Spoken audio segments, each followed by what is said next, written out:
Ladies and gentlemen, welcome to Tarnation TV production, Flatout Racing Network on commentary this evening. Season number 68 has begun at RollingThunderGaming.com. The series you are watching tonight is the Talladega Challenge Series. 68 seasons is a lot of seasons. And we're happy to be here doing it because last season, number 67, was absolutely phenomenal. I couldn't believe every week in and week out, some of the best racing we've ever seen. So I'm sure this one will be no different. Full field again tonight. Of course, we had to have knockout qualifying as is tradition on Thursday. But without further ado, of course, my name is Blaine Donlan, joined by Kyle Matthews and Seth Cole. Yeah, and I mean, Blaine, I'll tell you what, this has been an incredible week to lead up to tonight. Season 68 in full swing across all the different weekly series run here for RTG. An incredible caution-free Texas race that came down to pit strategy and fuel and tires and everything you can think of on Monday night. This past Wednesday night, incredible short track racing under the lights at Evergreen Speedway, and on Tuesday nights in full swing points paying season for iRacing as well here for RTG, and they're capping it off here tonight with one of the, as you said, one of the most exciting seasons that we had last season. They're looking to try and top that here in season 68. The parity is unmatched here on Thursday nights. Last season, only 3 drivers managed to get back to victory lane. There were so many drivers that were able to find victory circle during the course of the regular season into the playoffs. And also interesting, the fact that coming into this season, we have a back-to-back champion in Chuck McClure, but his way of getting to those 2 respective championships were entirely different. He ended up winning the first race of the season back in season 66 to get into the playoffs. He didn't have a single win during the regular season one season ago and had to win during the playoffs to get into the Final Four. So it's going to be interesting to see what these drivers do here tonight as far as their first step towards that championship. And I can tell you this, Blake, I went out there for about 15, 20 minutes during practice. There were about maybe a dozen or more drivers out there, and the antics that were being got up to there, you could see that these guys were out there just having fun, trying to get all the tension jiggled out of their system, I guess you could say, in preparation for this race, because they know full field tonight. Drivers again had to be turned away, weren't able to qualify. This is going to be a wild one, and just about everybody in the field, I think, are going to be in the mentality of bring home the checkered flag or bring home the steering wheel. We could be in for a very aggressive race here tonight, much similar to what we've seen in seasons past.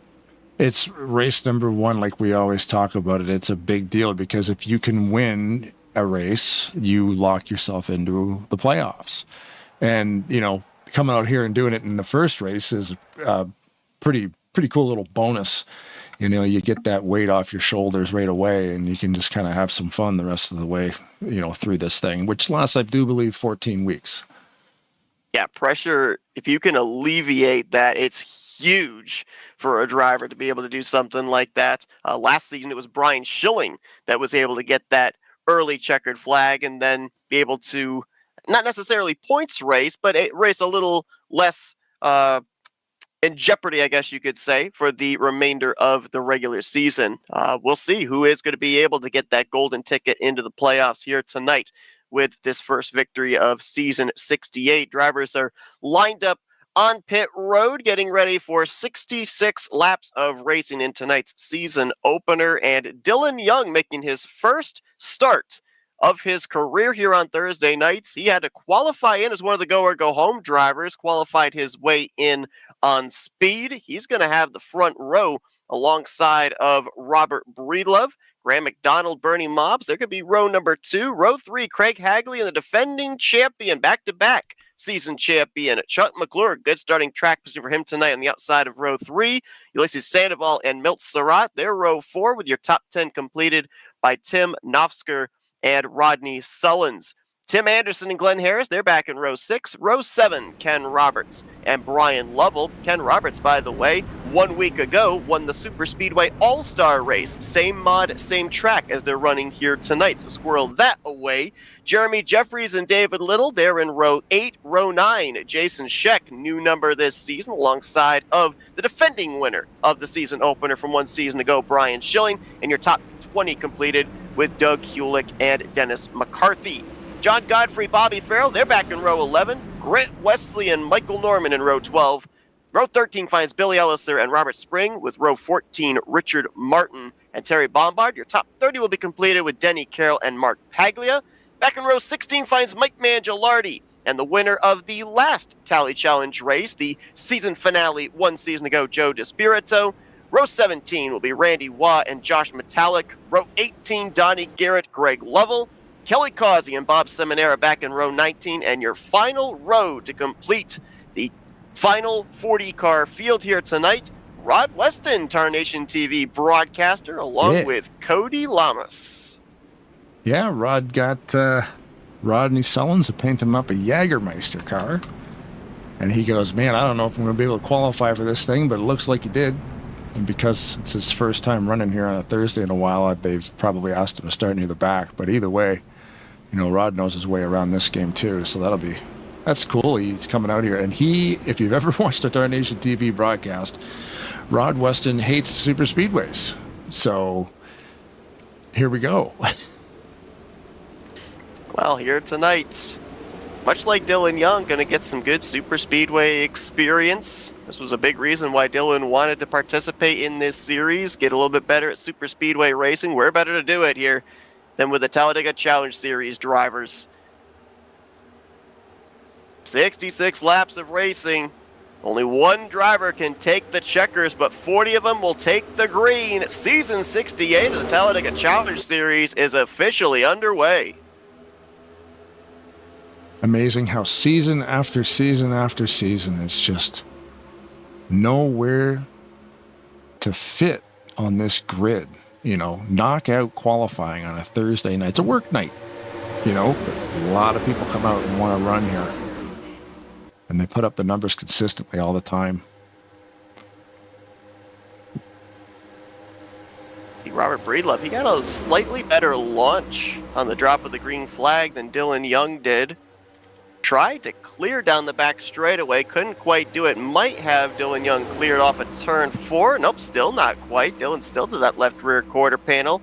But I do believe the momentum on that top side will get Robert Breedlove around to lead the first lap by just about a little less than half a car length. And it may be the first lap of the new season, but that bonus point for a lap led even this early on could be very important into maybe having yourself in a good position above that cut line when we eventually get to the regular season finale to determine who's going to be battling in the playoffs. As we're going, that was 3 wide that turned 4 wide as Breedlove saw the run from Chuck McClure coming, went up to maybe get a push, and McClure said, nah, I see enough space between your car and that outside wall. I was going to say that that lap led by Breedlove was going to be short-lived because you saw them start to split the uprights there, put those guys in the middle, which they're going to go backwards now. Doesn't take these guys long to get a little bit racy out here, you know, running 66 laps. We got 2X on the pit frequency, which is standard, working with about a 19 to 20 lap fuel window. Of course, cautions are on and the damage is moderate, so we can bump draft a whole lot better with the moderate damage. I've seen people get bump drafted so hard, I'm thinking, man, if that was realistic damage, you'd wreck your car. Like you'd push the nose in. 4 wide right there. Consistently. Okay, they straightened her out now. Wow. Yeah, Breedlove tried to make a move there to the inside of Bernie Mobbs, thought better of it. Yeah. You said it right out of the gate. These guys super aggressive. 3 wide, about 7-8 rows deep from 5th position on back. Dylan Young getting a taste of what it's like to run in the middle of a 3 wide situation here. I talked with him earlier on tonight and I said, man, you haven't experienced anything until you've been in the middle of a 3 wide formation in this pack. First time I had that happen, scared me to death. I mean, great job holding this four-wide situation. We're showing it right now in a replay. These guys held on to it, you know. Hold your line. The crew chief would probably be losing his mind right there, but job well done, mister. Top three got themselves a little bit of a breakaway. And now Dylan Young back to the inside of Tim Knopfsker. Chuck McClure out here in front. Mentioned about the fact 2 different paths for him to win the last 2 seasons championships. 2 seasons ago, he won the season opener to lock himself into the playoffs. So looking to do the same thing for the second time in the past 3 seasons.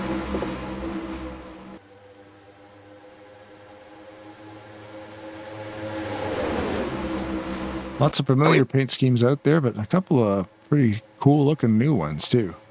I mean, I can't see Chuck changing his because that thing seemed to be pretty good luck last season. What did he do, win 3? I think he won 3 races. He did 4. Let me double check. He won... No, he only won 1 race. It was that race. It was that race during the first round of the second, or the first race of the second round of the playoffs that locked him into the final 4. Who was the multi-winner? Because we had someone win 2 or 3. We had Grant Wesley win 3, Donnie Garrett and Tim Knopfsker each won 2. Oh, wow, big wreck. Oh, we got 1 up and over. I think that was Dennis McCarthy and the Jeff Gordon throwback. And Rodney Sullins is up and over as well. Bernie Mobbs got caught in it too. Yeah, back that up, take a look at it. Like somebody was able to flip Rodney back onto his wheels. I'll put it in slow motion here so we can see what happened. Sometimes it's tough to see exactly where it happened. It looked like Breedlove got into Harris. Yeah, a checkup there. Looked like maybe Dylan Young was going to go way up the racetrack, let drivers on by, and I don't know if Glenn lifted for that, but definitely Breedlove was into the back of him, and it was on from there, and there were a bunch of drivers collected up in this. It'd probably be easier to name off the list of drivers that weren't involved in the wreck rather than the ones that were. I see Grant Wesley, Mark Paglia, mentioned about Rodney Sullins, Robert Spring, Ryan Schilling, I think, got a piece. The 92 of Bobby Farrell caught air. I mean, there's a bunch of drivers that took some pretty significant hits here in this wreck. Lap number 7. So this is kind of one of those areas where have we gone far enough into a fuel run where everybody pits, or do people stay out, take the gamble, maybe try to offset it? It's gonna be split, I think.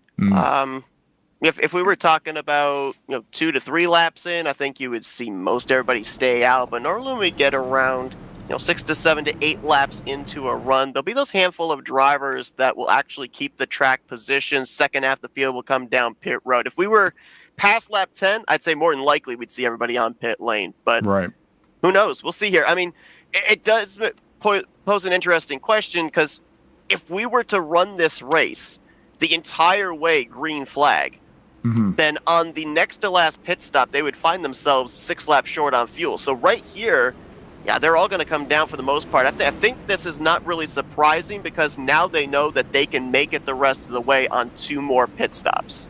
Yeah.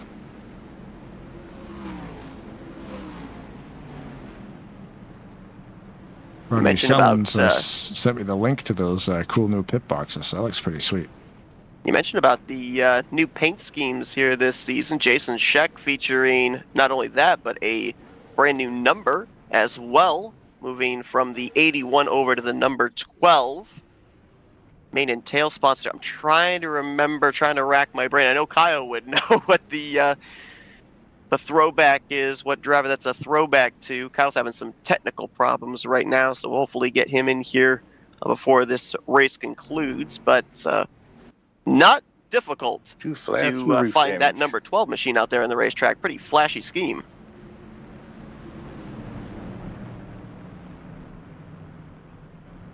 Which one was that? Sorry? The 12 leading this race right now. Yep. Yeah, he's used all the prime colors. Actually, no, he hasn't. There's no red on there. But contrasting, conflicting, that's the way I like to paint a car. Bright. You can see it from outer space.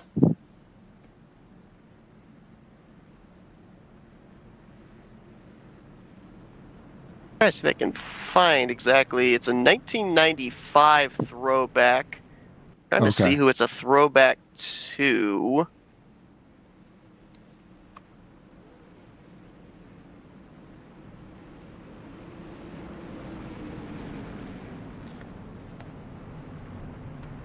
I mean, my gut wants to say Derek Cope. It is Derek Cope. All right. Okay. So yeah, Derek Cope in 1995.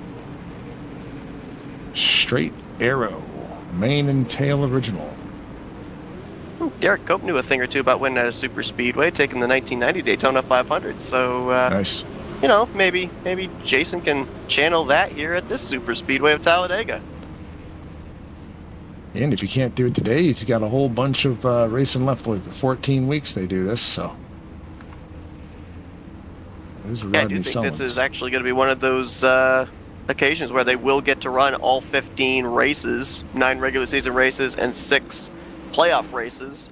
We've had sometimes 14 races, sometimes 13 races when holidays and events fall on a Thursday night. But I believe this is going to be a season where we're going to get all 15 races in a row. A lot of work, man. Like, hats off to all the administration here at Rolling Thunder. I mean, they've got such high attendance in these races. It can't be easy to pull this off, you know, week in and week out. They got a big team, obviously, in place. Each series has its own team in place to take care of points and reviews and uploading the stats. And, you know, I couldn't even imagine. It's hard enough running a broadcast. I couldn't imagine running a league. And not only that, but you consider that it's across 2 different platforms as well, with them bringing the addition of iRacing on Tuesday nights. So, yeah, the amount of organization that they've got to be able to make 4, sometimes 5 different series with the Friday night series of the Amish Survivor Series all run as smoothly as they do is incredible. A lot of work.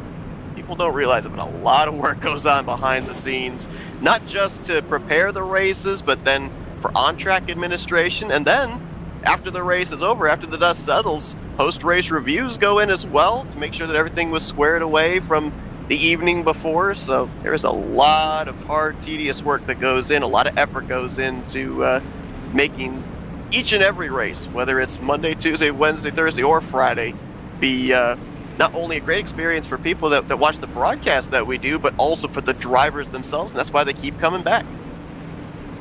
So with the iRacing series, is that like vanilla iRacing, or do you have to like purchase some stuff to be part of that? So there are a couple of tracks now that you actually do have to purchase. For the most part, the last couple of seasons, they were doing test races, fun races, stuff like that, all with stuff that was free. But now that they've become a full-fledged series, Grant Wesley, who's the head admin over there, has mapped out the different tracks, what prices are that you would have to purchase to be able to run in those specific races. Okay.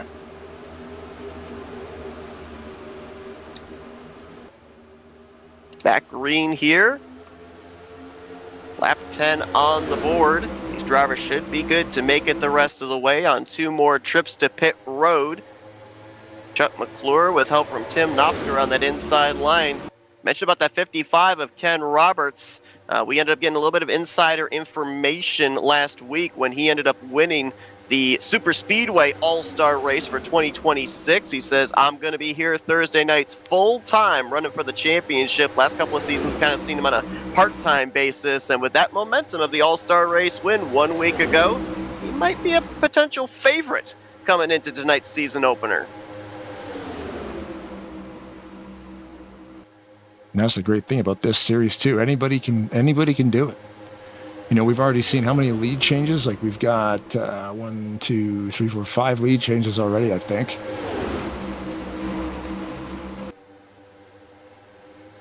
Latest lead change can be Ulysses Sandoval.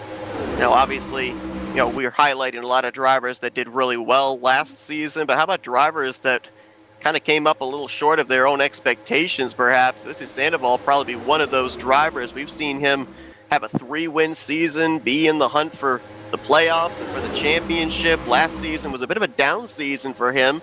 He ended up making all the races, but only brought it home in the top 5 twice, in the top 10 4 times, and finished out the season 13th in the overall standings. So there's a lot of drivers that I kind of looked at coming into this evening that I feel are looking for not only a bounce-back season, but here tonight, a bounce-back race. Third car on that outside line, Jeremy Jeffries, I would certainly have to think falls into that category. He was the season 65 champion. Last season, he didn't even make the playoffs. Joe DeSpirito didn't make the playoffs last season, multi-time champion. We saw him with a lot of momentum to close out season 67, winning the overall season finale, I should say. So there's a bunch of drivers that I'm looking at here tonight that I think are going to be very aggressive, trying to kind of combat the gremlins they had one season ago.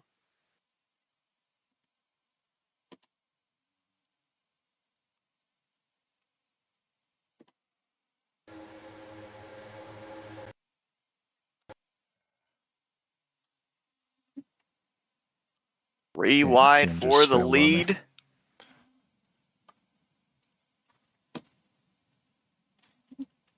What was that? Game just failed on me, so just bear with me. We'll put it back together. Yeah. We'll do a little radio style. We're three wide right now for the race lead. Craig Hagley leading that middle lane. Up top, Josh Metallic in that papaya orange Aero McLaren throwback. Inside line, Ulysses Sandoval, and as we've seen in seasons past, when that second and third line get side by side, now the inside line prevailing. Sandoval cleared to the lead, McClure into second, Knopfsker to third. Ken Roberts trying to move his way into the fourth position and will do so, leaving him locked up side by side, three wide, about 7 rows deep of three wide, fifth place on back. Good news, it looks like just about everybody that was involved in that massive melee from the tri-oval over to the entrance of turn 1 that brought out our only caution to this point, for the most part, are all up to speed. The only driver that looks like he might be off the pace is the 024 of Dennis McCarthy, and he's got visible roof damage, so that would explain the lack of straight line speed that he's got to be able to stay up in the pack. But really surprised that with a number of other drivers that we saw take some pretty big hits, that we only have one driver currently this far into the run that has lost the lead pack.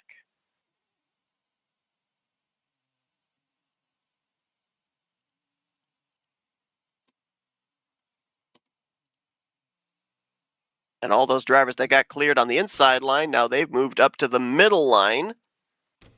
Ulysses Sandoval leading the inside line, third lane back there, still trying to get something going. Like Grant Wesley going to be the leader of that contingency, the only 3-time winner from last season. Drivers to your...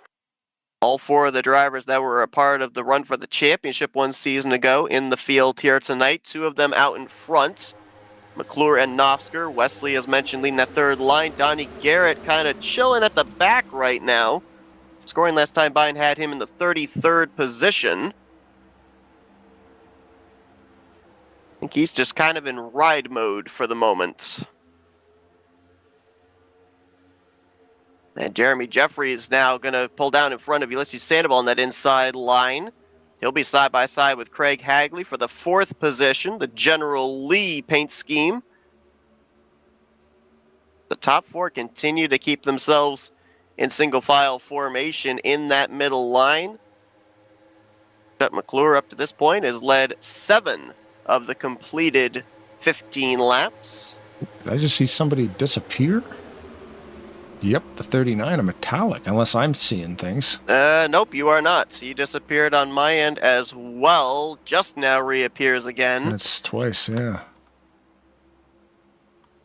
That's strange. I do know that last Thursday night, Metallic was unable to be a part of the Super Speedway All-Star race. I think his internet went out due to storms in the area. I don't know what the weather situation is for him tonight, but gotta wonder if maybe that could be playing a factor into that. I mean, his connection has looked stable up to that point, though.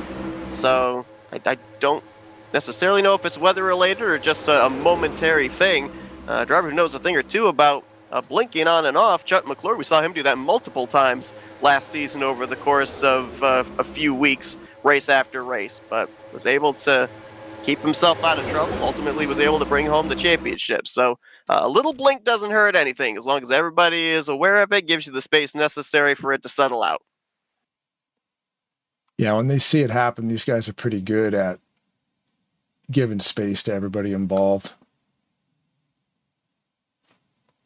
Just trying to I can't get the lap counter to work here. I don't know what's going on. Working on it.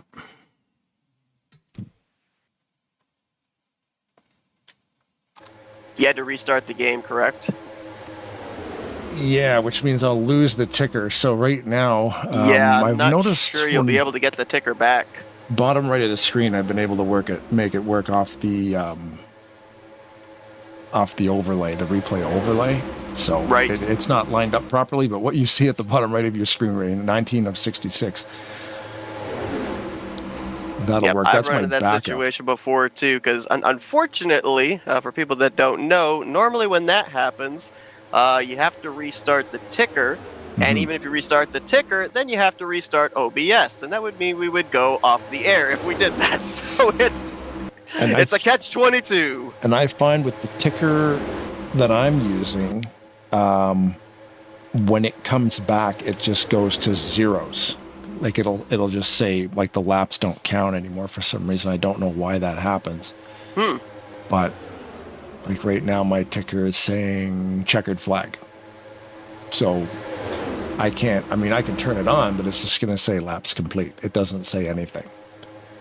But then my backup ticker, which is what you're seeing down the bottom right, is usually in a much better, more convenient spot. But I noticed that with the new computer, everything's in a little bit of a different spot. I don't know why. I still run 1080p graphics, but the UI in the game must have got bigger.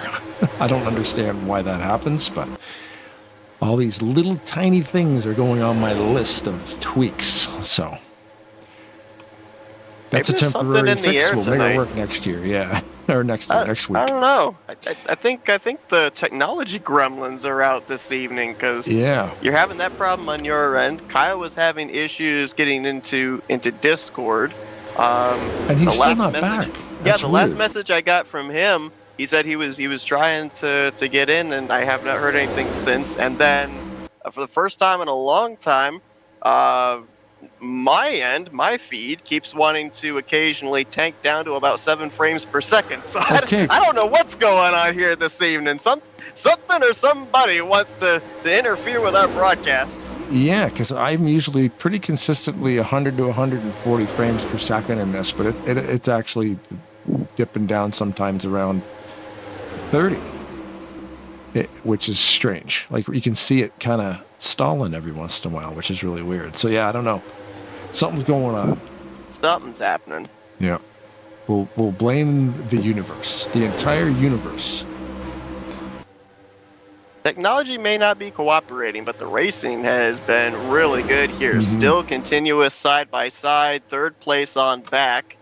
Ken Roberts, Craig Hagley, Richard Martin, the first 3 cars on that outside line. And look at the momentum they gained down the back straightaway. Roberts was side-by-side with Tim Anderson out of turn 2. He's now already alongside of Chuck McClure for the race lead as they get ready to exit out of turn 4.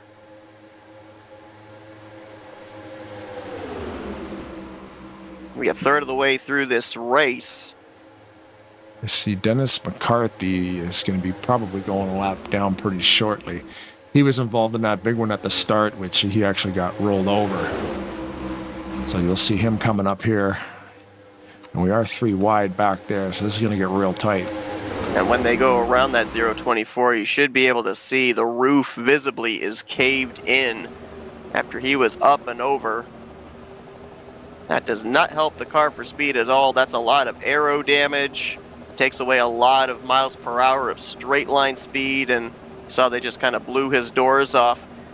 And you're probably wondering, well, if the car is that off the pace, then why is he still out there? Well, folks, they have an owner's point system here, especially at the beginning of the season. The top 25 drivers in points at the end of last season are guaranteed to make the first 3 races. Everybody else has to race their way in on time.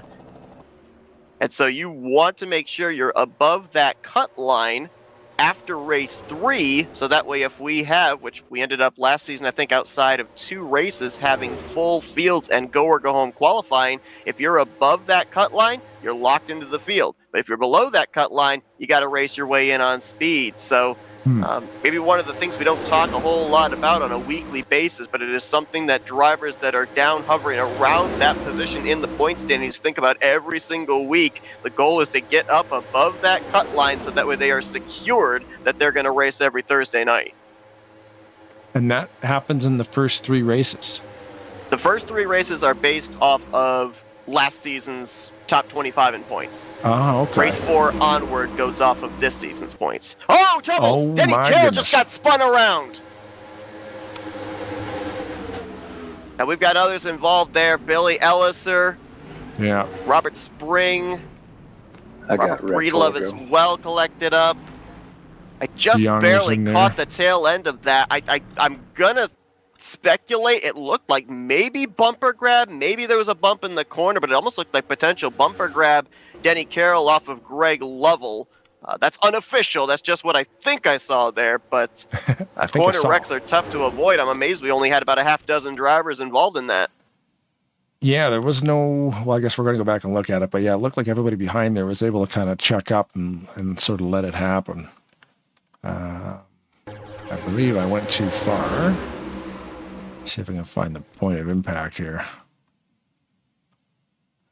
So it wasn't necessarily bumper grab. It was a massive checkup on the inside line. It might have started maybe with the 33 of Tim Anderson, back to Sandoval, back to Brian Lovell, back to Greg Lovell, back to Denny Carroll. I mean, they were just all wadded up on that inside line.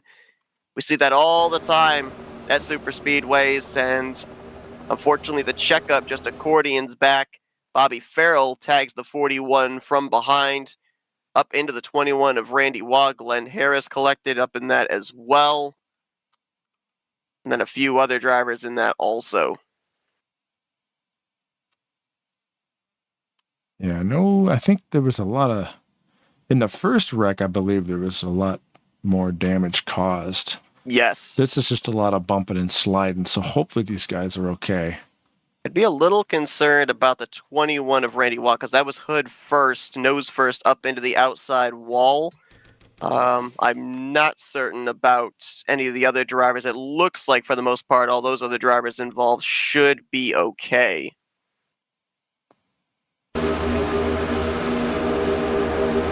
I'm sorry I'm late. Gotta love technology. No, trust me, something's in the air tonight, Kyle. I don't know what it is. It's hitting us on all fronts. Blaine had his feed go down. For some reason, my feed is chugging at between 7 to 20 frames per second. I'm actually going to try here under this yellow, see if I can restart. Maybe that'll sort the issue out.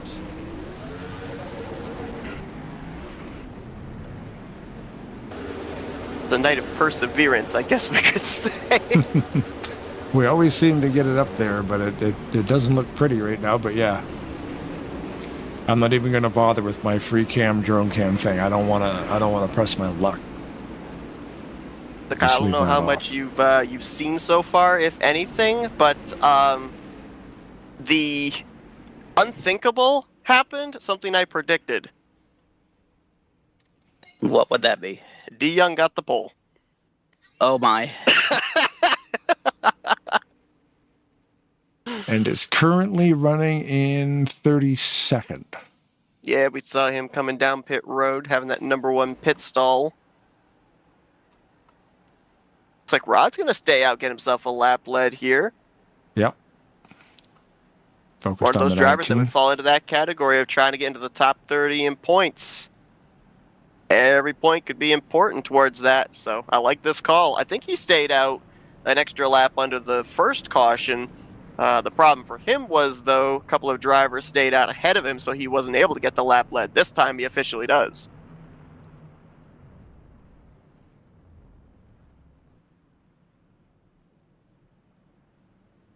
McCarthy there as well, but he is a lap down. Yeah, he's He'll get the currently free being pass. shown in 40th spot.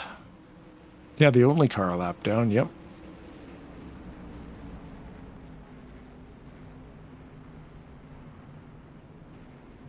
The timing of this caution roughly around when these drivers were going to have to start thinking about coming down pit road under green flag conditions. So not much has changed in terms of the fuel window for these drivers. I think when we go back green, one stop to the finish.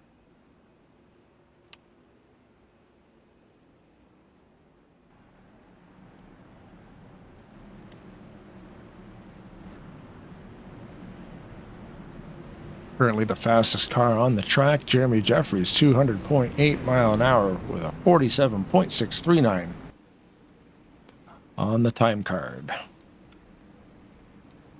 And Jeremy started this race from the 15th position. So normally when we end up seeing those flyer laps, it's a driver that starts closer to the rear of the field, gets that massive tow from the rest of the cars in front of him.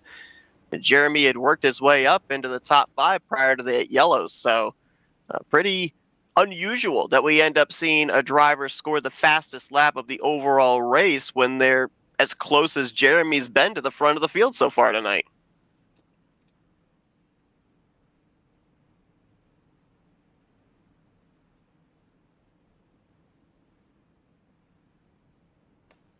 You'll see Dennis McCarthy coming around here on the outside line.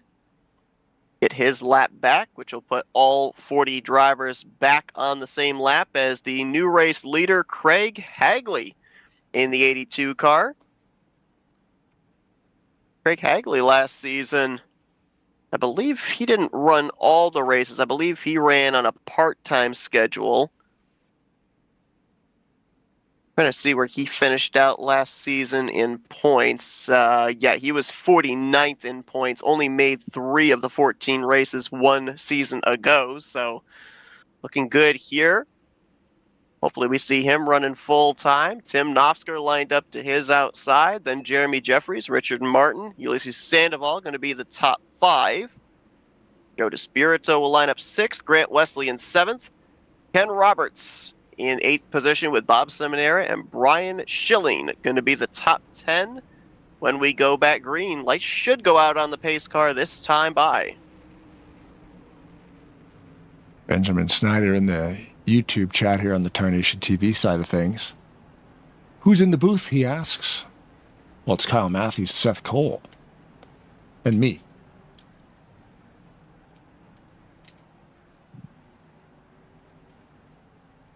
And the lights are off on top of the pace car, so it will be going green this time by.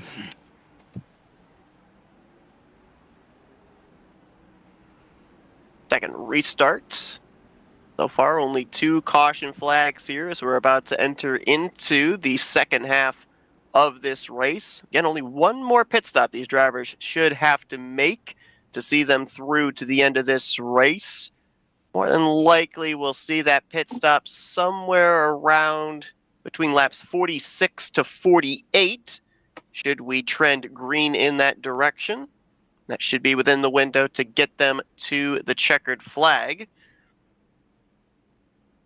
couple of other drivers that I was noticing back here that are coming in with some pretty good momentum based off of the tail end of last season, what's transpired during the off weeks here. Of course, the All-Star race last Thursday, the 23 of Doug Hewlick.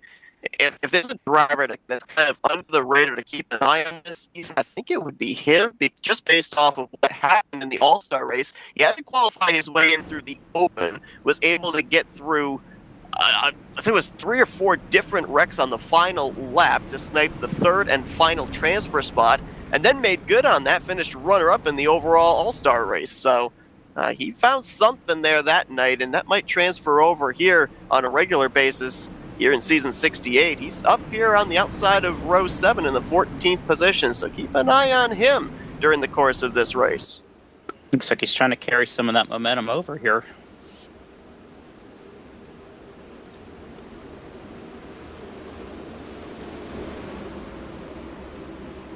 This car makes the turn onto pit road. Lap 29 will be complete. Lap 30 will go up on the board.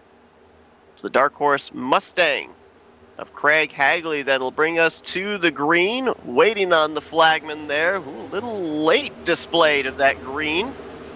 Everybody back second, third, fourth row were trying to anticipate it there. And it kind of accordioned up a little bit. Yeah, Tim Knopsker on the outside actually led that lap because of that stack up, but it's like Craig Hagley's gotten it going now on the bottom. He's got Jeremy Jeffries right behind him giving it a good push. It's funny how it sometimes the green comes out at different spots. Or it feels like it does. I don't know how that actually works, but it is weird sometimes. Like, why is he not pulling the flag out? Sometimes it depends on the maintaining of the pace speed of the race leader. There have been occasions where, of course, they do the random qualifying draw where a broadcast account starts on the pole position. And for some reason, the game doesn't register the fact that the pole sitter did not get onto the grid, and it will actually throw the green flag right at the start-finish line. Drivers have to prepare for a super late display of the green flag. So, yeah, it's interesting sometimes the timing of when the flagman actually does display the green. And, of course, everybody wants their respective lanes to get that advantage going into turn one. So that's why we end up seeing sometimes the stack-ups just after they cross the start-finish line.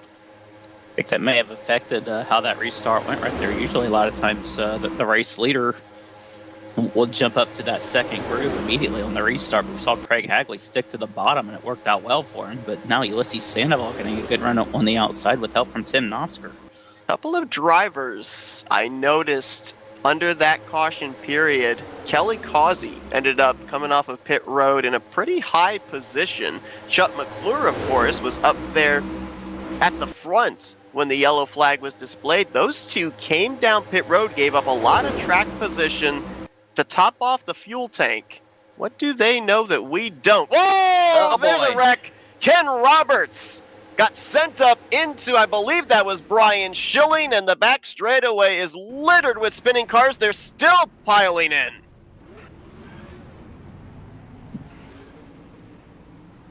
Lots of tarmac back there to drive around it. I just locked down to Dylan Young. He was able to get through there. They were 3 wide, and I forget who exactly it was, but it looked like a couple cars bounced off each other, and that's all it took to get this thing started. Yeah, I saw Josh Metallic in the vicinity as well.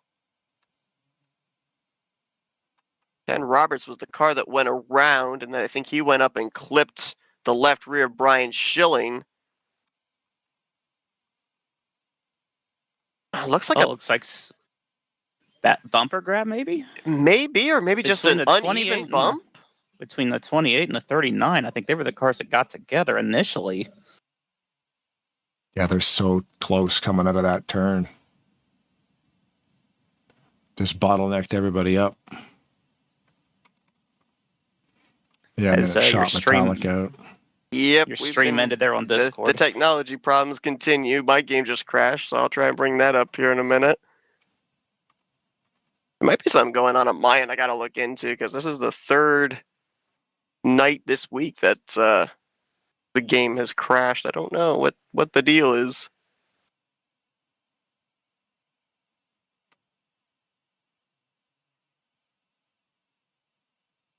Yeah, your game has crashed. My entire computer was lagging there for about a half hour before the race started. That was great timing on that.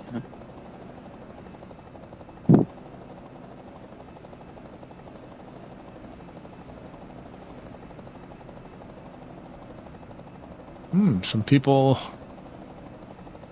looking to go to pit road and then decided against it. That was interesting. But there are a lot of drivers still coming in, a lot of which were involved in that wreck, maybe got some bits and pieces of it, but a lot of drivers that also weren't involved in the wreck. Now, as I said, everybody under the last caution, they were going to have to make one more stop to the conclusion of this race. For the drivers that are pitting right now, it may be a play to, on the final pit stop, take on less fuel than the drivers that are electing to stay out right here. Maybe we're talking about maybe taking on less, half can less on the final pit stop. I'm not 100% sure if it would be a full can. I don't think it'd be a full can. It'd probably be about a half can less on the pit stop, which those are precious seconds, and seconds actually mean a lot when it comes to green flag pit stop cycle here at Talladega. From what I could see there, it didn't look like anybody got like real significant damage in that wreck, as big as it looked there. So I think everybody should be okay. Of course, that's just from what I could see. A lot of sliding for the most part. So yeah, I think everybody should be all right. A lot of them, I think, came down and changed tires because there were a lot of skid marks on the back straightaway once the smoke cleared from that incident. No need for any lucky dogs. Everybody is still running on the lead lap. Although I think there is a driver out of the race. Unfortunately, my ticker cannot indicate who it is after it crashed. There's a 40th place driver that's not showing up on my scoring. See the 21 of Randy Luigi on the outside. There's he a lap down? Or Yeah, 40th for me is Randy Waugh. Oh, okay. So he's for some reason not showing on my telemetry. Okay, so all 40 cars are still running, and they'll be on the lead lap when Randy gets his lap back here. Looks like all the leaders except for Sandoval staying, coming to pit road. Interesting.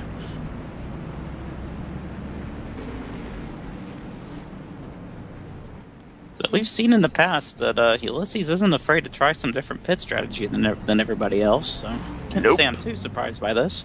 Now, talked to him Monday night when he ended up finishing podium in the Bare Bones Racing Series at Texas, and he says that's one of the things that he does is save fuel. When other drivers play one strategy, he plays an entirely different strategy. Sometimes it works, sometimes it doesn't. But he's got himself good starting track position here, though, with this strategy of staying out. It's like, I believe 3 other drivers stayed out with him. Donnie Garrett, who was in the Final Four for the championship 1 season ago. David Little in the Amoco throwback there. And then Kelly Causey in the 00. Remember, he topped off the fuel tank at 1 to green under the last caution period.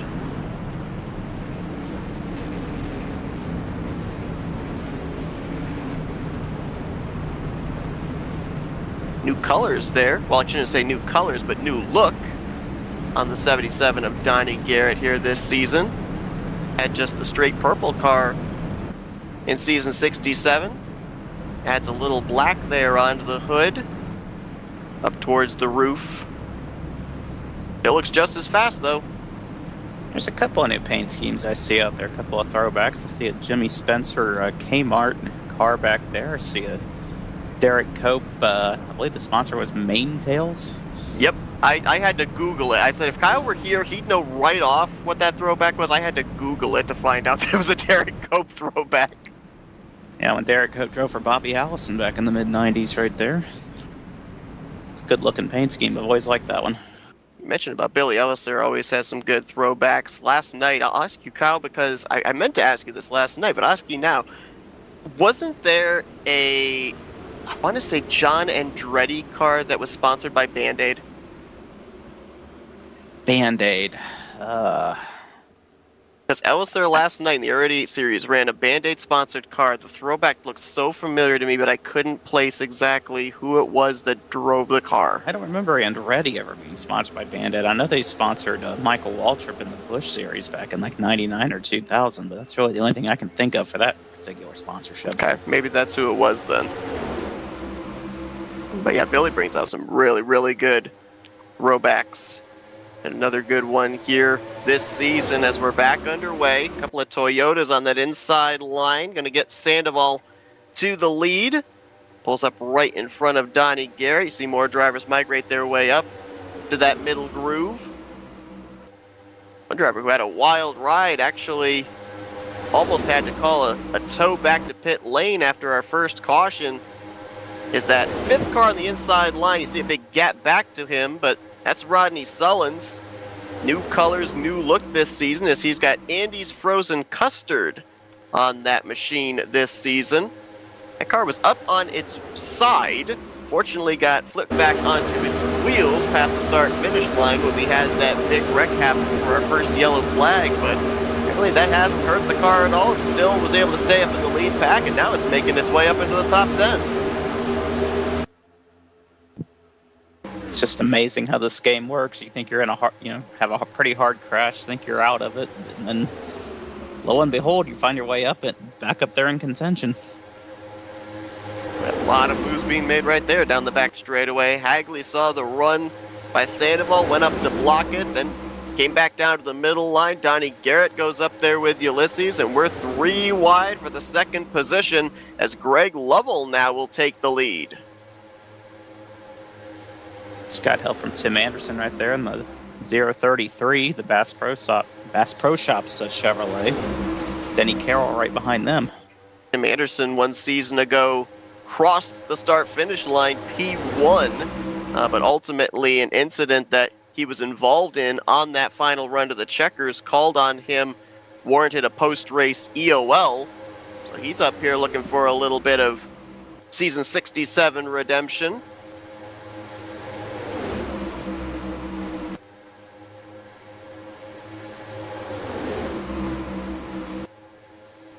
See our 2-time defending series champion Chuck McClure leading a third line on the outside there. John Godfrey right behind him in the 711 car. I've noticed John, I think he did this as well on his Aero 88 car. We're used to seeing the red and white. Not used to seeing the addition of blue on his race car, but he had it on his Aero 88 machine yesterday evening, has so here on his Tally Challenge car also. I don't know, is there a theme that a color may be faster than another color? Is blue a fast color, maybe? I'm not sure. But can't go wrong with the combination of red, white, and blue, if you ask me. Nope. So Denny Carroll is taking the lead now. Been a nice couple of seasons for Denny Carroll. Back-to-back seasons he's made the playoffs. Season 66, it was via his first checkered flag. Last season, consistency pointed his way into the playoffs. Well, and he was involved in one of the wrecks back there, too, and now he's up here leading this deal. He was. He was in that stack-up wreck going into turn 1. Mm-hmm. The way he made the playoffs, you can say the same thing about the guy right behind him, Ulysses Sandoval. Very consistent last season. Didn't win a race, surprisingly enough, but was consistent enough to make it into the playoffs and made it to... forget how far he made it in there, but I know he made it into the playoffs. He made it in the playoffs. He got eliminated in the first round. Okay. Is there any format changes? Because I know that after every season they vote on stuff, random qualifying. Obviously the mod is the same because we're still running the 2019 Monster Energy stuff. As far as I'm aware, everything is still the status quo as it was in season 67. The one thing I will be interested to see, we saw them toy with the idea last season where the final 4 drivers started the last 2 races at the very rear of the field. I don't know if they've made that a permanent thing or not. I know that they tested it out last season because Tim Knopfsker was his brainchild and he was part of the final 4, so he was willing to be one of the guinea pigs. But I don't know if they made that a permanent thing here for season 68 or not. There's so many layers to the series, too. Like, okay, we just come out and we race. If you get on their forums and you read the rule book, man, and all the stuff that they vote on, drivers are invited after every season finishes to have that big vote. What mod are we going to use? How are we going to run the qualifying? And then tons of other rule changes coming and going. And it's evolved so much over the years. And you and I talked earlier, Blaine, about the organization that RTG puts into these series. And to that point, I can say this from an administration position. With the rule book that they've got, it's a lot of reading, but it covers all the gray areas. And especially here in a super speedway series, it is so easy if you miss out on explaining just one minute detail for a driver. You may not expect the incident ever to happen, but invariably it's going to happen. And a driver may say, well, you didn't cover this in your rule book. Nope. RTG's got all the bases covered for all the different scenarios when and if they occur. Because you can imagine when you start a league or a series, you're going to have a pretty basic rule book. But then as you move through the years and you move through the seasons, stuff's going to happen and you're going to have to address it and you're going to have to make a rule out of it. So the rules slowly grow and grow and grow. So now they're at the point now, I mean, here we are in season 68, there's probably stuff out there that's not in there yet, but I'm pretty sure most of it's covered by now. Oh, yeah. But there's always something. We'll find something. Be one of them Ross Chastain wall ride things. Yeah. It's like, I think they have that rule covered already. It's like, you can't do that. I'm like, you can do it once because it'll never happen again. But they can't do nothing about it because it technically did nothing wrong. But now that he did, it's so dangerous. There could have been pieces flying over the wall and hurting fans. It's like they got away with it. It's never going to happen again. Somebody that's worked his way into the top 10 right now is Michael Norman.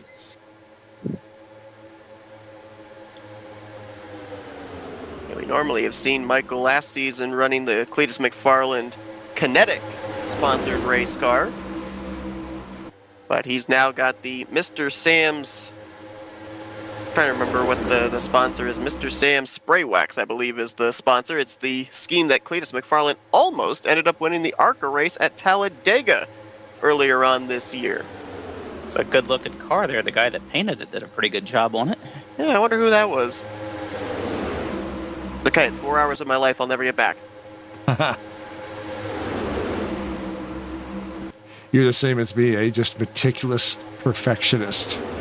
Tweaking single pixels that nobody else will ever notice. I think what was the most fun on that scheme, I was like, you know what, let's make this fully ARCA. So we made the banner and the spoiler yellow and put the Rolling Thunder on them. I thought, yeah, let's go full ARCA car with this thing. And he's got his car right behind one of the best painters in the business, Rodney Sullins. I love that paint scheme. I know that Rodney's had some really cool paint schemes in the past. I don't know what it is about the color combination in that car there, but the red, the blue, the yellow mixed in with the black of the Black Rifle Coffee, like, my goodness, chef's kiss. That looks completely different than what I'm used to seeing for Rodney Sullins. It's usually something black and white, or black and silver or something, so big change there for him, but that is a good looking car. Yeah, we were talking only about flaw with it is it's a food product. Now I'm hungry. I had macaroni and cheese for dinner. Oh. And the mother-in-law brought over a fresh loaf of bread. My gosh. Mm-hmm. You didn't invite me over. No, I did not. I apologize. Yeah. One time she brought over a loaf of bread fresh out of the oven, and we dummied that whole thing. I made grilled cheese with it. Oh, yes. Take that. Now you're really hungry. Wow. I will have to raid my refrigerator after this broadcast is over. Ulysses still up there, leading her now. Denny looks like he fell back to about third on the inside line. While we were staring at Rodney Sullivan's car, talking about brunch. Third line. Got themselves organized, making forward progress. Question is, once they get up here, does it stall out those two lines, middle and outside? Doug Hewlick leading the charge, but you can already see they haven't even gotten Hewlick up alongside of Craig Hagley, and that inside line is starting to clear itself. The top two are clear. Maybe the third place car of Denny Carroll by the time they get to turn 3. It's so weird. We saw this even back when they were running the Xfinity cars here, where that middle line, that outside line, they can get momentum, but then it stalls out. And Duvall's in. Now, we knew he was going to be one of the drivers pitting sooner than everybody else since he stayed under the last caution, but he's not coming alone. Yellow is up. And it must have had someone slide out onto the racing surface. So the cars that were on pit road are good to go on service. These guys are now going to have to wait an extra couple laps because the pits will be closed. Kyle, I think your microphone's swat open. Interesting, too, because we might see some guys take the penalty if they can't make it on gas another couple miles. Back up here and see what happened. Yeah, I'm not sure what brought this yellow out. Oh! Now I see it. What do you It was got? past the start-finish line. It wasn't anything to do with pit road itself. They were stacked up on the outside line, and just a slightest bump from Dylan Young into the back of Rod Weston sent the 19 around. Okay. Find that.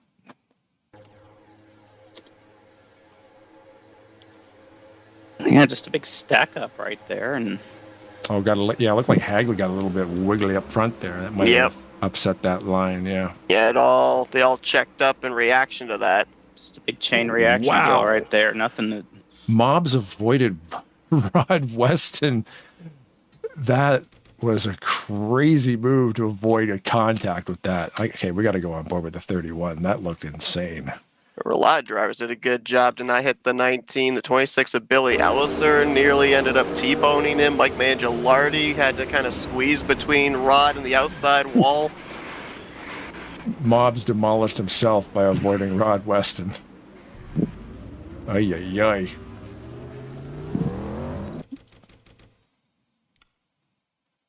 I'll tell you, everybody that was on pit road right there, this caution plays right into their favor because they're all going to easily be able to come off of pit lane, still be on the lead lap.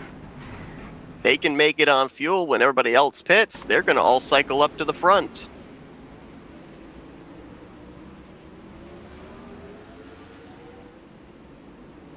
And something went wrong with the 17 of Chuck McClure, I think.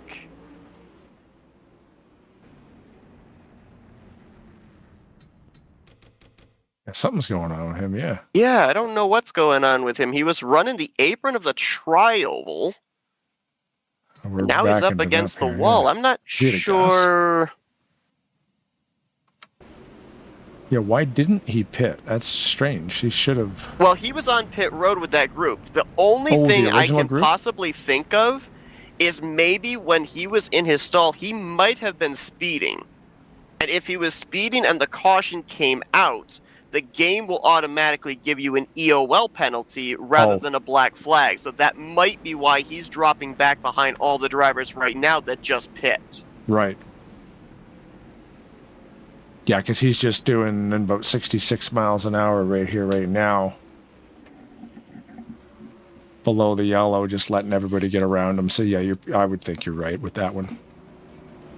But that's not exactly an ideal situation for McClure because we're talking about like 15, 16 laps away from the finish here, and that's a lot of cars you got to pass to get up here and try and get that first win of the season, that secured spot into the playoffs.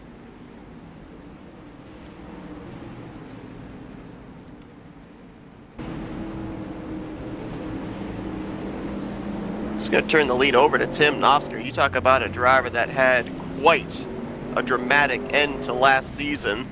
Go back to the round of 8. Tim Nofsker involved in a wreck that gave him a lot of damage. I mean, engine damage, aero damage, you name it. In the elimination race, he stayed out, he soldiered on, somehow was able to find himself in a tie that got him into the Final Four. Eventually, he was able to get in with the post-race EOLs. And then you fast forward to the final race of the season. He's in the hunt for the championship, got involved in another massive wreck, ran that race under power and was unable to take home the championship. Ultimately finished 4th of the championship for 25 points in arrears. So you talk about a driver that's motivated to kind of turn back the bad luck from the close of last season here into the start of this season. That 088 might be one of those drivers top of the list.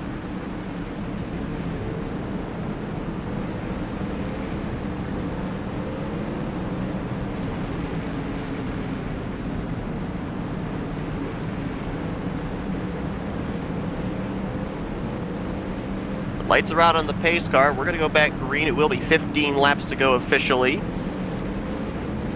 Richard Martin will line up on the front row with Nofsker. Rodney Sullins, Mark Paglia in row 2. Row 3, Kelly Causey and Ulysses Sandoval. And Robert Breedlove, Brian Schilling, Joe DeSpirito, and Tim Anderson are going to be your top 10. don't think we had anybody a lap down at the time that caution came out, so we didn't need any lucky dogs. All 40 drivers this far into the race, still running and still on the lead lap. Great to see that after the few massive wrecks that we've had.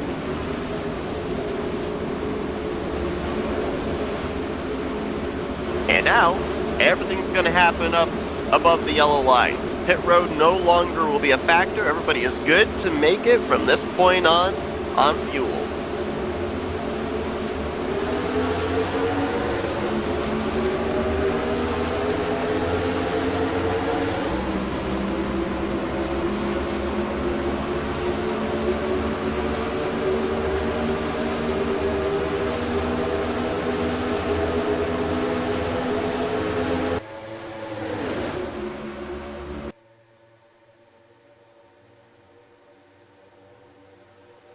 Seeing some shuffle in middle of the field there. Brian Schilling wants to get a third line going.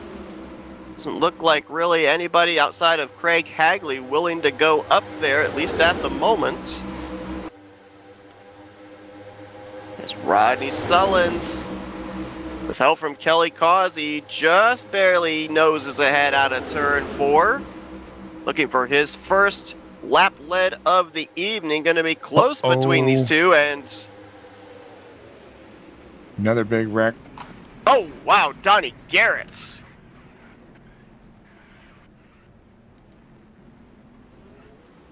Garrett went up and over. That car is smashed on the roof area. Several drivers still trying to get going back here. Bernie Mobbs, Robert Breedlove, Graham McDonald was in this. They raced back with 10 to go? I fell out of Discord once you get the chance or stuff.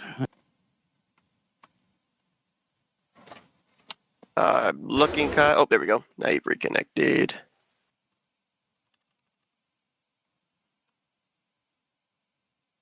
Looks like it started around Breedlove, yeah. In the 931 there.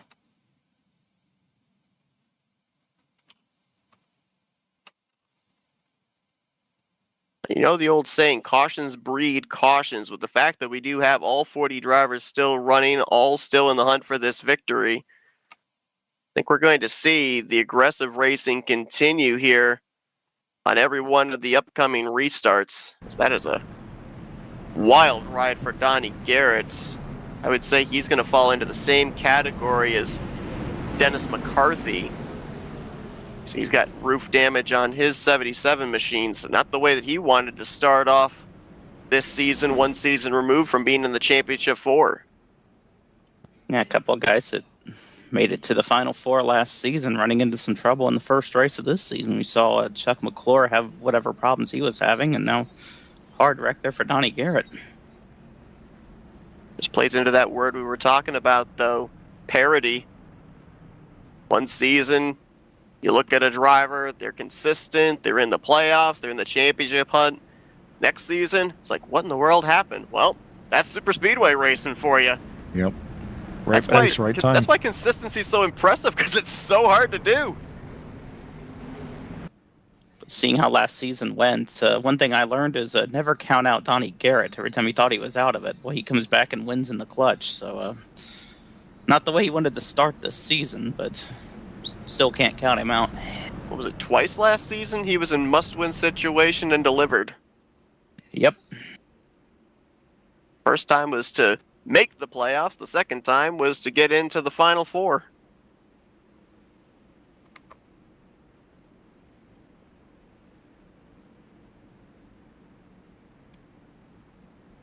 A little surprised that we have not expedited this caution period. Pit road was open that first time around. We have no lap down cars. So I would have thought they would have tried getting the lights turned on the pace car here and get them going this time by, but looks like we will get that extra pace lap. Oh, right, because race control has control over shortening that caution period. Right. Right. Maybe race control is on lunch break. Can't say I blame them with all the food talk we were having. Yeah. See, I already ate dinner, but now I want dessert. Yes. Well, This- dessert was my dinner, apparently. Nice. Nice slice of baklava cheesecake. Oh my god. Was it made by a real Greek lady? Yes, actually. Greek Yes. restaurant, about hour and a half away from us. Awesome. Yeah, there's a place down south of us here in the county, we call it. It's wine country down there and food truck country in the summer. We always just go for a drive down there. But man, we always stop. This little sub shop's been there for 40-something years, owned by a Greek family. And they've always got the baklava in the fridge. And you got to get the sub, and you got to get the baklava. Oh, man. And the wife's, is it the wife? No, it's wife's brother. So brother-in-law's wife is Portuguese. So they had a kid, and at the baptism, all the old Portuguese ladies were making all the baked goods. Oh my God, dude. Oh, wow. You think you've had dessert, you're wrong. You need some Portuguese people. From like the old days they can't even speak English. They've lived in Canada for probably not their whole life, half their life. And they don't speak English. But my God. I don't even know what the stuff was called that I was eating. But yeah. It is flawless. It's crazy how different countries do pastries so different. It's all it is pastries, but oh my, like what are they doing? It's like every nationality has its own different kind of formula. Well, and it's what it is they're making their own ingredients too. It's not like they're going to the store to buy it. They're actually making the ingredients themselves, and so then they're using ingredients they've made, and that's what sets it apart. That's the secret sauce. You know what else is a secret sauce? Going green on lap 56. Darn right. About 11 to go. 10, 11 laps to go. So, yeah, it's going to be... So far, this week, 3 different races, 3 different drivers have gone to victory lane. But we see a 4th different driver here this evening in the Talladega Challenge Series.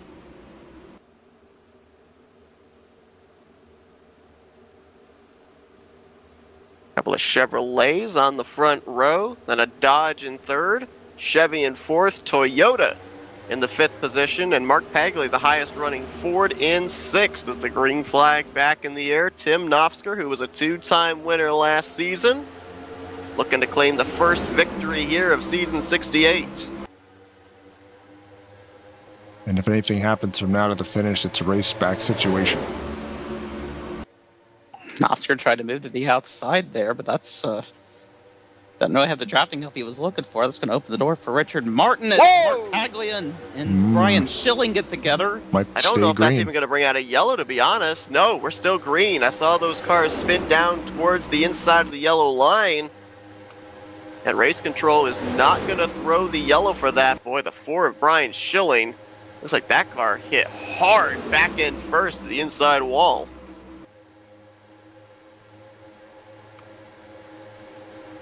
Richard Martin going to be the leader at the line. Getting a good push there from Ulysses Sandoval. Tough break there for Brian Schilling 1 season ago. He won the season opener, locked himself into the playoffs. Does not look like it's going to be the case here in season 68.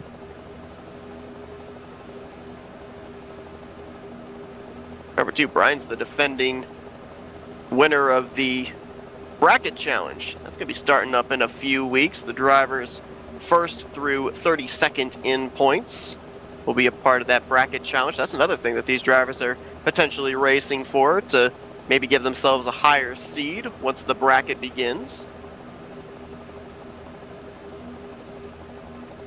Got a 3rd line going there on the outside. Looks like Bob Seminara leading that one. Got 2 or 3 cars behind him. Now he's got a few more. First time that Bob's really been mentioned tonight. He's been kind of quiet this evening. Former winner from last season. Made it into the playoffs, finished 8th in the championship standings. Well, Doug Hewitt jumps up in front of him. Now he's going to lead that outside line.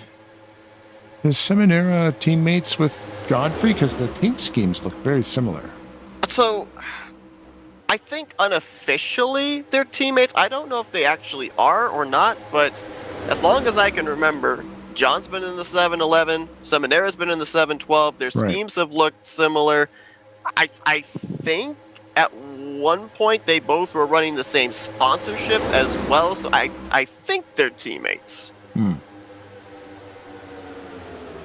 I remember back in the early days when we were broadcasting the Talladega Challenge Series, there was the group known as the Florida Gang, Bernie Mobbs and Joe DeSpirito and Bob Seminara. John was not listed with that group, but we have seen him work with those race cars before. So I think we would call him an alliance car, maybe. Have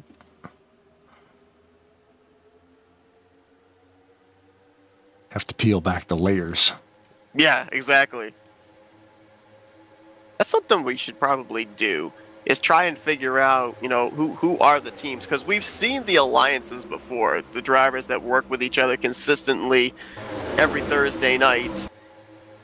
And sometimes we'll hear somebody say, my teammate, but we don't hear it very often, so I don't know if there actually are full-fledged teammates out there on the racetrack, or if it's just basically, I'll work with you, you work with me, and it benefits the both of us.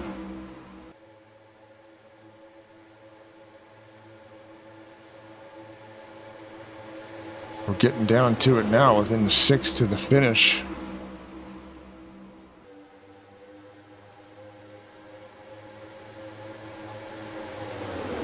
Was going to bring up the fact it might be a good time to start a second line, maybe even a third line, and there we go. Norman leading that one. And I was just looking back there where Michael's making that move, not too far behind him. Chuck McClure has moved his way almost back up into the top 10. Wow. He Running was at behind the back. the 38 of Rodney Sullins. How in the world did he do it that quickly? Now Ulysses going to jump up in front of Michael. Going to make a move for the lead here. Yeah, he got a little squirrely there. David Little saw him move out of the line just a bit. Almost an uneven bump to Jeremy Jeffries ahead of him. Bumping in the corners. It worked. That's a dangerous thing to do right there, but it is a dangerous thing, yet Brian Schilling was shoving the heck out of me in the corners when we were practicing, so I don't know what to tell you. I don't know if they're actually going to try that or not. Well, Ulysses is going to lead the lap right there. Him and Michael working well together on that middle groove right now. Seminara still up in that third line with Josh Metallic, Terry Bombard trying to make something happen just outside the top 10. D-Mar gets spun off the nose of Tim Anderson. Again, still green. Now there's a big wreck. Jeremy Jeffries up and over. He's going to fling Greg Lovell into the air. We've got at least a half dozen, maybe more drivers airborne on the back straightaway. David Little was one of those cars that got flung into the air as well. We're still wrecking. That could be the race right there. It could. Ulysses and Norman all by themselves. And then the race for third goes to Novsker. Caution out. Line hit at 4 to go. We may get back green, but oh my gracious. Yeah, I was frantically trying to find the leaders in that because I know we're racing back, but man, what a wreck. I'm going to take a look at it right now. That's maybe, I mean, we've seen big ones here on Thursday nights, but that might be the most violent big one in recent memory for me. I mean, the fact that we had, like, Terry caught air, Denny Carroll went up and over. When it happens from the front row, right, it's probably going to collect everyone, and that's exactly what happened. Absolutely crazy. I mean, Jeremy Jeffries came down on top of Greg Lovell. The two cars kind of morphed together. It flung Greg up into the air.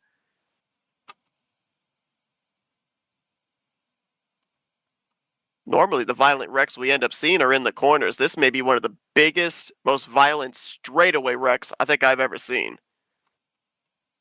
Man, that is just, I lost count how many cars got upside down or airborne in that thing. Count the cars that got through. It might be easier. Well, there's Ulysses, there's Michael, and, well, that's about it. It looks Causey, like. Anderson, Nofsker, Despirito barely got through. McClure barely got through. My goodness. Now, what caused this is what I couldn't quite. Yeah, I feel like that the initial contact that spun the 43 of Richard Martin out might have been the precursor. And it might have stacked them up afterwards. So Anderson, I think, is going to make a late tap into the back bumper of Martin off of turn 2. And then after that, yeah, so Nofsker is shoving the back of Greg Lovell. Lovell doesn't have the bumper lined up with Tim Anderson, so he's trying to back off. Meanwhile, Nofsker is getting pushed from behind, and it just stacks them up there. The bumpers just were not evenly lined up.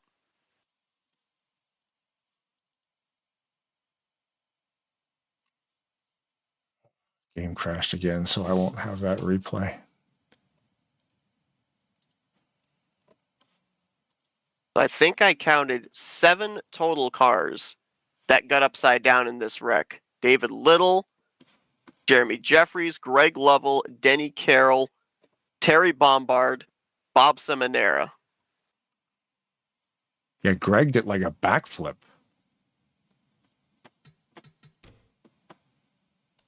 And there were a lot of drivers just kind of got squeezed in that too. Cody Lamas, a lot of damage. Grant Wesley, a lot of damage.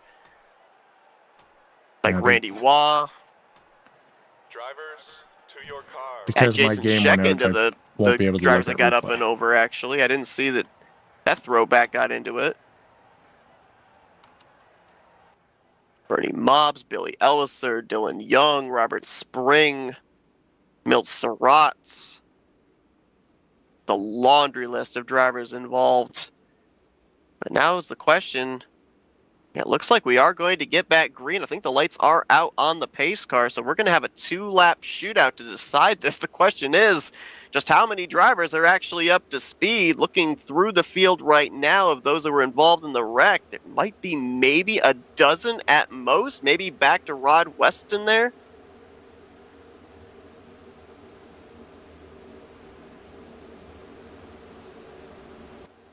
Well, at this point, the next flag is going to end the race, whether it be the caution or the white flag. Leslie Sandoval looking for his first win of the season. Former winner here on Thursday nights, Michael Norman, looking for his first. Green flag back in the air, green-white checker to close out the season opener of Season 68 of the Talladega Challenge Series.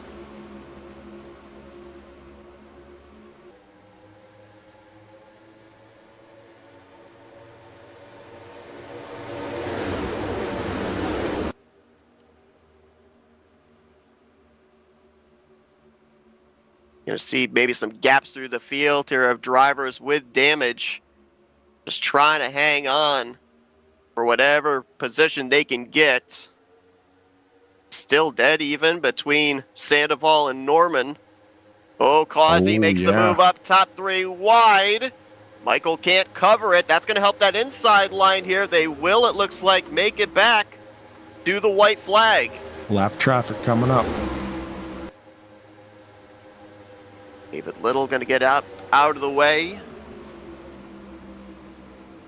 Nofsker into second. Ken Roberts, all-star race winner there in third place. Chuck McClure, defending 2-time champion, in that 4th spot, moves up in front of Michael Norman. Whoa!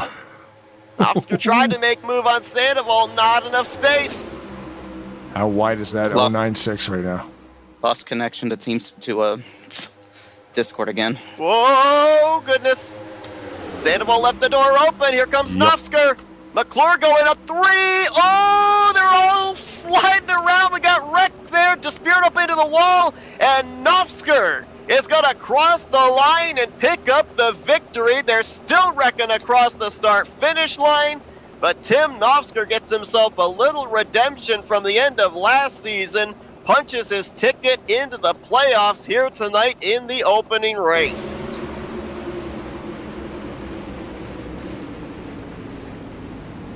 Man, what a finish. And Sandoval ended up getting third, just barely.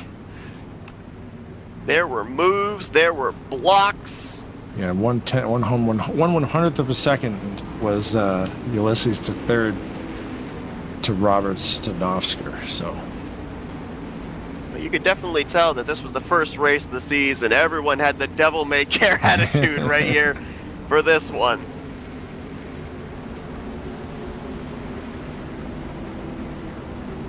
Wow. And we talked about that sense of relief that you have for the remainder of the regular season. Now all you need to do is just make sure you maintain above 20th in the standings to be a part of the festivities in the postseason. And it kind of alleviates the pressure for you to maybe be a little bit more aggressive the remainder of the races going forward until the playoffs begin. I have been baited. You have. I have. What's up, guys? What's up is we just saw a nail biter, I guess would be the best way to describe it. That was a really fun finish. I'm not even going to lie. And you almost had the Cletus car win. I thought I was done when Kelly made it 3 wide. I even said over voice chat when I probably shouldn't have was like, why? Why would you do that to ruin the line? But 5th place is not bad. And Novsker burning it down. Celebration begins for driver 088. Who had a 2-time winner last season. It's his first victory of the season here in race number 1. I believe Novsker had only wait 3 races last season to get his first checkered flag. Yeah, my computer's still giving me issues. I missed that entire finish right there, but had a good run there, Michael. I was nice gonna job. say, what happened? Because you missed like half the field, and then or half of the race. And then... Oh, trust me, the technology gremlins have been hitting all of us tonight. Oh yeah, I noticed. My laptop kept lagging on Discord, and it took like a half hour for me to finally get back on, and it still hasn't completely gone away. Could it just be Discord? I think it's my whole computer. It's also funny because I don't have smoke on, so Tim's performance just cars look just weird without smoke behind it. Oh, he's doing, I think, trying to do the world's longest burnout here. yeah. Midway through the tri-oval, can he do the whole thing? Or you think you can do? 2 incidents that happened today down on the back straightaway that didn't bring on a caution. That was very interesting. Like the entire bottom lane just checked up at one point, and it was a bunch of bumper grab, and somebody got wrecked.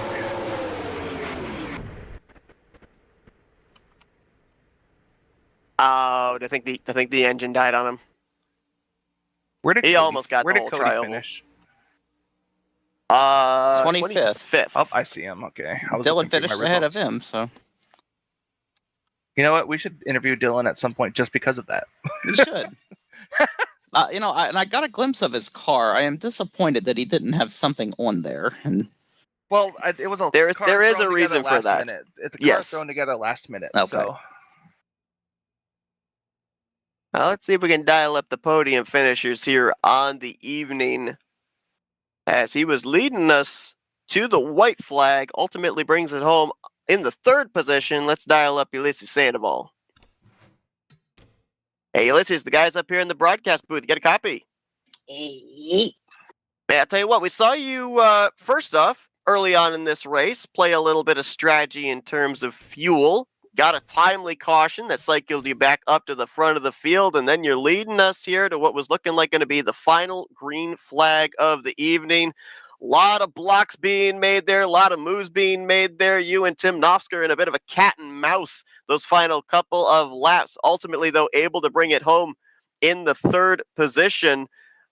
Talk to me about that and trying to play defense here, because I mentioned it before you guys even took the green. It seemed like everybody here tonight all had that Andy Jankowiak mentality. They're bringing home the trophy or the steering wheel, and you got to keep that thundering herd in the rearview mirror for 2 laps. That wasn't a strategy about fuel. I just forgot. I just forgot that it was the last lap, and I saw, why is everybody going down? Since I died, I forgot. You're not supposed to admit that. You're supposed to be like, that was a big brain moment on my part. All right. that Yeah, was a that was wrinkly a strategy brain because moment. I knew we're gonna have a I knew we were gonna pit early and it's gonna help us. No, actually, I forgot. So I was stuck. Actually, yeah, I had to pit early. I was forced to pit early, not because I wanted to, it's because I had to. And even still, when that caution came out, I took more fuel than anybody else. All the people that was behind me that pitted with me came out in front of me, and yeah, I wish I could have gotten that win. But I feel like I still need to get along with everybody and push, because if I'm expected to push somebody, I expect people to push me. Tonight wasn't the case, so I need to start practicing pushing with others. I was really aggressive on those restarts. I almost wreck a few people because Team Wrecking Ball, Garland and I, Josh and I, even Michael and I, we're very rough with each other. Javier and I were rough with each other. We pushed the Cody out of it because I remember a Cody pulled away from the field when I pushed it once because I gave him the biggest push I ever given in my life. So I was on that mentality on the last restart. I almost wrecked him by accident. I almost wrecked Aglia. Good thing that wasn't the case. And I really got desperate or when when I'm not in control, I get desperate. On that last restart, I didn't know where to go. If I was gonna go to the outside lane, if that lane was gonna work, because the last few times it didn't work. So it was guessing most of the time, reacting to my instincts. If I feel I gotta pull up, just do it. Don't think about it. Don't think it twice, thrice. And that's what I did on the last lap. I follow my instincts. Do they have to go down, up? I got a block, and at the end of the day, I got outrun by Team Nafsker because he pulled the move, and my tires were just too old for me to turn them early. So he already had his nose there. So I'm not gonna block him and make this thing worse. He had me, and he came out on top. So yeah. Obviously, I know you would have liked to have that win, that automatic lock into the playoffs, but a podium finish here tonight, especially off of last season. You made the playoffs last season, but you finished 13th of the 13 playoff drivers. We mentioned coming into tonight that you only had 2 top 5s last season as well. It was, based off of previous seasons, a bit of a down year. So with the podium here tonight to kick off season 68, do you think this is going to be kind of turning things back in the right direction? Well, this finish at least is gonna help me in case I messed up. I tend to mess up a lot because as you saw on Monday, I had like 4, 5, 5 mistakes on Monday. I didn't get to practice. I restarted in the back. I overshoot my stall the first time by, and I still came out. I overshoot my stall, and then next time I missed pit road and I did a monkey flip type of hot pit, and so I also got into people. So yeah, I made a lot of mistakes. So I'm glad that today was my at least a good night, a lucky night. I'm glad that I at least have points to recover in case something bad happens, because it will happen. So, yeah. Well, definitely some valuable points gained here tonight for sure. No mistakes as well. Again, I'm gonna say we're not gonna talk about you saying that you didn't come down pit road because you forgot. We're gonna call that a big brain move here. And hey, podium finish to kick off the season here in season 68, in the conversation for this victory, at least here tonight as well at Talladega. Ulysses, congratulations. A great start to the season for you. And before we let you go, the floor is yours for thank you, sponsors, and shoutouts. All right. My mastermind wants to deliver a big shout out to all Team Wrecking Ball who participated tonight. Today we have Dylan Young, a friend of ours of Penencia Ray, who joined and raced over here for the first time. Kind of a tough night for somebody who started on the pole, but I hope that he races again and he learns and races with us, because at the end of the day, it's you really feel you really like racing with your friends over here, so it really motivates you to show up here tonight, like we do at Maverick, like we do in prime time. When your friends are there, it's even better. You really want to show up and just talk with your friends, right? Including you, Michael, and you said. I'm glad to see you for another night, and I guess we'll see you next time. That was good. That's Ulysses Sandoval, third place here tonight in the season opener of the Talladega Challenge Series. Congratulations on the great run. Hopefully this is a sign of good things to come in the following weeks. Thank you. See you guys next time. Let's see, Sandoval, P3 here this evening, highest finishing of the Toyotas. Top two positions go to Chevrolets. Let's dial up tonight's runner-up finisher, Ken Roberts. Hey, Ken, it's the guys up here in the broadcast booth. You got a copy? Yes, I do. Hey, man, last week, all-star race, same mod, same track. You went to victory lane. You said you're running full-time this season. Great way to kick off season 68, bringing it home P2. I know you would have wanted that one position better. They were jostling for position up there in front of you. Did you see maybe any kind of path, any type of move that maybe you could have taken and maybe been able to get around all of them as they were battling? Yeah, there for a little bit. I thought they were going to all wipe out and just, be able to walk one in, but they stayed together, and I really needed to stay behind somebody. I had a little bit of front end damage from a previous wreck, so I really needed somebody in front of me to keep the speed. So the whole time I was really just going to follow Tim, wherever he went. But when him and Ulysses got to dancing, I kind of backed off and let him figure it out. And yeah, I'll take a second place. Start the season. Looked like everybody here tonight was pretty amped up. Obviously, 0 points on the board, an opportunity to maybe lock yourself this early on the season into a playoff spot. Saw a lot of wrecks. You mentioned yourself involved in one. How difficult was it here tonight to kind of manage figuring out when and if the trouble would break out? Because it seemed like for the most part this evening, there wasn't a point you could look in this field and not see some three-wide battle. Normally it's a point in the race we see a bit of a lull, but it didn't seem like there was any lull here tonight in all of the laps that we ran green. Yeah, Rodney said at the beginning that they were going to do halfway points, so that really threw a wrench into stuff. What it did is, because it happened under caution, it kind of inverted the field. So because the guys stayed out, got their stage points, then they went in and pitted. So the guys in the back went to the front, the guys in the front went to the back. So it really kind of really moved things around. And then the guys in the back, they're shuffling back up to the front. And so yeah, a lot of movement tonight, a lot of aggressive driving. You didn't see a lot of the single file stuff. So yeah, it was a little exciting for tonight. Well, it made it exciting for us up here in the booth for sure. A wild way to kick off season 68 here in the Talladega Challenge Series, and just kind of whets our appetite for what's still to come starting next Thursday night. But Ken, a great start to the season for you. Some really valuable points and finishing second place here tonight.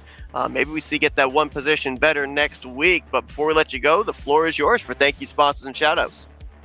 Yeah, I'd like to thank you guys for doing the broadcast. I can't wait to go back and watch it. And then all the guys at RTG, Josh and Tim and Rodney that run this Thursday night series. It's pretty awesome. I'd like to thank my teammates, all the guys over at Redline. Appreciate all their help throughout the race, and we got together a couple times tonight. Was able to work together. But there at the end, we couldn't get together. But and I'd like to thank Rodney Solins for my paint. That I love my Mountain Dew car. I think I'm gonna hang on to it for a little while. Still got some good karma left in it, so we'll see what we can do next week. Well, congratulations on a solid start to the season, Ken. P2 here tonight at Talladega. Best of luck next week going forward for the remainder of this regular season and that run towards the playoffs. Yeah, and congrats to Tim on his win too, by the way. So, all right, guys, have a good one. Absolutely. That's Ken Roberts, runner-up finish here tonight. And he just referenced Tim Nofsker, who's down in victory lane. Let's see if we can get a hold of tonight's race winner. Hey, Tim, the guys up here in the booth, you got a copy? Sure do. Well, man, I'll tell you what, wild race here tonight. We pretty much expect it was going to be coming into this evening. You're, I believe, third on that final restart. You make move low, you make the move high. At one point, you almost ended up getting bumper grabbed down below the yellow line, the back straightaway, trying to get the lead. Finally able to find that path to the inside and bring this thing home with the victory. You qualified in the 9th position. We saw you as far back as around the 30th position, so you were just about everywhere here tonight, but able to find yourself in the right place at the right time at the very end. How good does it feel to start out the season with this victory, now knowing that kind of have that pressure off your back? You know you're going to be locked into the playoffs, and now for these upcoming 8 races, you can go out there and have some fun, maybe rack up some more bonus points towards the postseason. Yeah, that is fantastic to start off the season with a win or a good finish. You know, when we have our off season before we start another season, it seems like that first race back, everybody's chomping at the bit, and because they missed racing a couple weeks, and yeah, it was a wild race. Caught a few breaks. Got lucky. Seemed like I was with Ken Roberts a lot of the night. He's a great pusher, just fantastic racer altogether, and he gave me some good shots. And you know, there's some other guys I worked with the 82 early, and yeah, I got to work with a lot of guys that don't normally work with tonight, and of course the usual suspects like Chuck. I run around him for a little bit. But yeah, it was a fantastic race, and I was a little bit worried when I made that last move. The 096 tried to come down and cover it, and I'm not sure I could have got out of the way. So I'm glad he didn't drive it all the way to the line. We mentioned that last season took you 3 races to find victory lane. Here this season, you're in victory lane in the first race of the season and securing yourself a spot in the playoffs. I do have to ask, last season, you're in the hunt for the title, in the Final 4. That final race, you get involved in a wreck, car's damaged off the pace, you're not able to compete for the championship. How much did that kind of occupy the back of your mind as you were crossing the start-finish line here tonight, and kind of the fact that I got a little bit of revenge from the end of season 67? Well, you know, anytime, I mean, you guys know how hard it is to win a race here. I mean, the level of competition, anyone could win any Thursday night. So it's hard enough to win a race, let alone to make it to the Final 4 and then not have a chance to race for it. So that's heartbreaking. I don't care how many seasons and races you do, when you get to that point with this group, it's heartbreaking. So yeah, I was maybe seeking out a little redemption. I made some bold moves and made some bad moves, but yeah, right there, to be there right there at the end, I was going to at least take a shot at it. Well, Tim, obviously a great run for you here tonight. A lot of boxes checked off this early on in the season, and now 8 races to be able to build off of that as you get ready to run for a championship, lock yourself into the playoffs. Going to be a lot of fun to keep an eye on this 088 going forward. See if maybe you can rack up some more victories before we end up getting to that playoff cutoff race. But congratulations on the victory tonight. We'll let you get back to your celebrating here in a moment. First, we're going to turn things over to you for victory lane. Thank you, sponsors, and shout-outs. All right. As always, thank you guys for putting on such a great show, covering everything spotlessly. I'd like to thank Prime, Shaq, all the guys that Jeremy does a ton of work around here. So thank those guys. Thank Josh and Rodney, my co-admins on Thursday. They do such a great job. Probably busier than me for sure. And other than that, just that's about it tonight. Well, Tim, once again, congratulations on the first victory of the season here. Go enjoy this win. Best of luck next week as we continue the remainder of this regular season to push towards the playoffs. All right. Thank you, guys.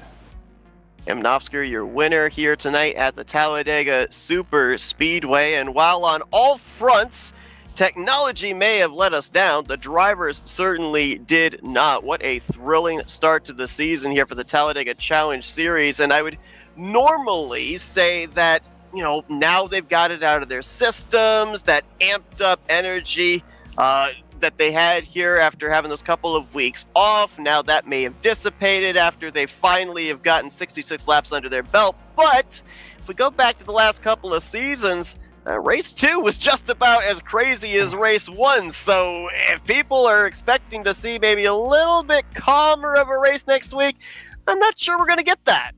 Yeah, I don't think we're going to get that either. I mean, we have the new season finally underway. Everyone is still chomping at the bit to get out there and race and try to lock themselves into the playoffs. So I expect the next couple of races to not, I don't want to say will be a wreck fest or anything, but I think there will be a lot of aggression early on so far.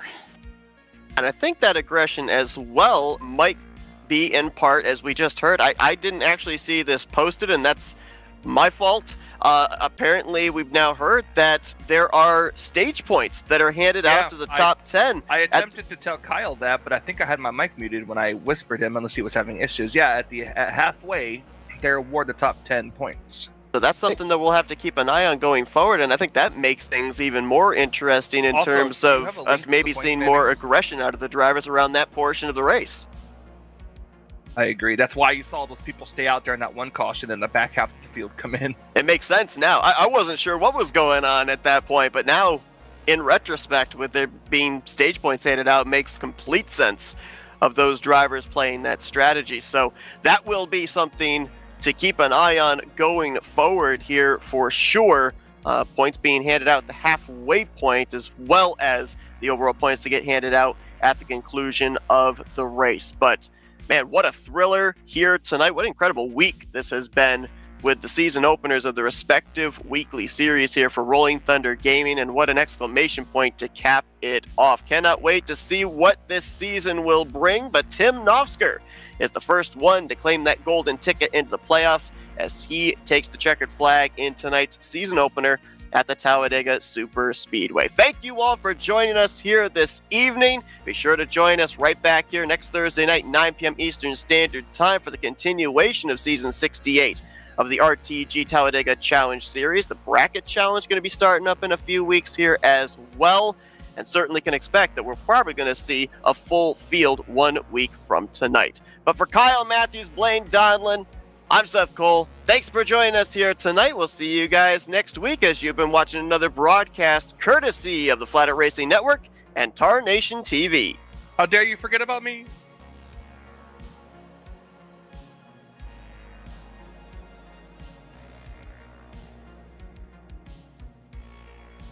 I don't know if Blaine's here or not.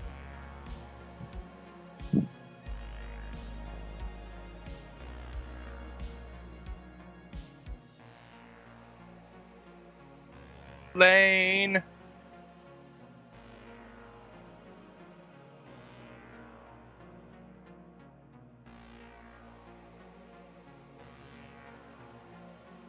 Yeah, Blaine's definitely not here. Stream's still going, Michael.